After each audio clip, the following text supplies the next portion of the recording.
buyer down payment, where does the money go? I have buyers that wanted to put 20% down on $1 million home, right? 975, right? So that's, let's just keep it simple. That's about what, $200,000, let's say, right? Well, where's my $200,000 gonna go? Well, I told them, I said, look, it's going to go into your attorney's escrow account under your name. Correct, Danielle? You're a real estate attorney. Yes, that's correct. I will hold it in my trust account.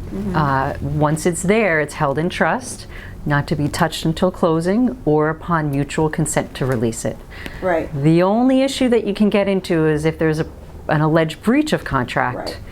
The buyer can show up and say, I want my money back, and I can't release it unless I have mutual consent of all parties. Right, because it's the breach, unless the buyer breaches the contract, breach meaning they break their promise that was promised in the signed contract. Sure. Right. Correct. So the first deposit, let's say they want to put down $20,000 as a first deposit. And the second deposit, another $50,000. That's $70,000 first and second deposit.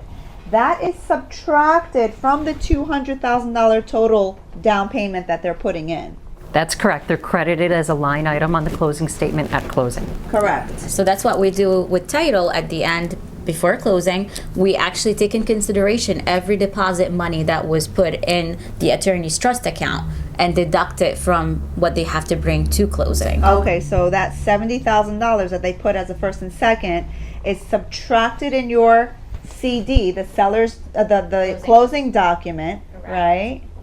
And so 70 minus 200, that's what is going to be in the closing document. Plus the closing costs. Plus the closing costs, understood.